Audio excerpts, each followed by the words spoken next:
So in the professional world, starting out your garage and on credit cards is pretty tough. And so I made a go of that. It actually was successful.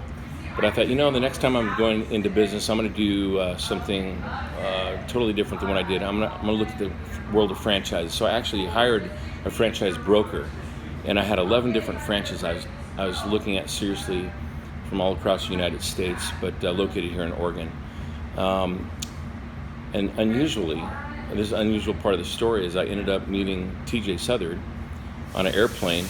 Didn't know him from Adam. We started talking, and come to find out, he was the owner of Killer Burger, and I love Killer Burger. In fact, I would eat there once a week at least on the Sandy Boulevard location. So I said, hey, TJ, if you ever franchise, keep me in mind because I would love to be part of that.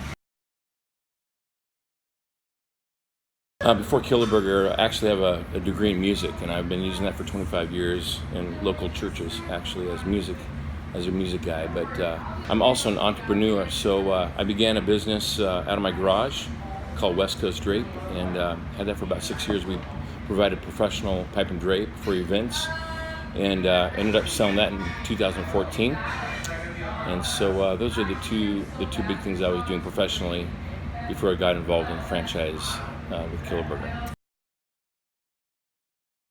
So I was looking at 11 different things at the same time, and I had to call my franchise broker and said, hey, listen, I'm going to go a different direction.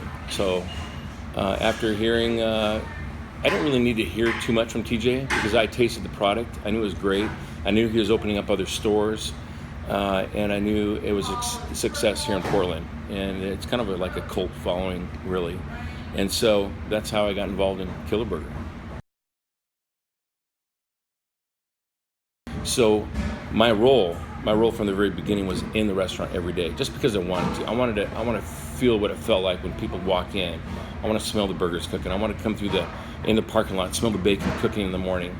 And my role at that point was basically money handling, and just helping out with the lunch rush and then coming back for dinner rush. So I was kind of coming in a couple times a day. And so I did that for about a year and a half, only because I chose to.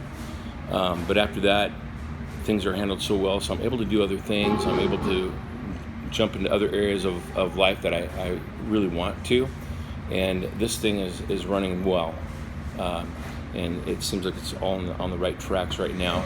So I maybe put 10 hours a week in, come in here and just check on things and maybe help out through a lunch rush so I don't forget some of the things I was taught. I actually purchased a food truck, so that's a whole new area for Killer Burger, and been experimenting with that. And our calendar's jam-packed this summer. In fact, we're turning people away, which I hate doing, but you can only commit to so much. I think what's next is if I found another location, I think I would pull the trigger on definitely another Killer Burger. My goal is to own 5 in the next 8 years. So this is my first one. I'm coming up on our 2-year anniversary. And so another 4 in the next 8 years, I think is feasible. I think it's doable.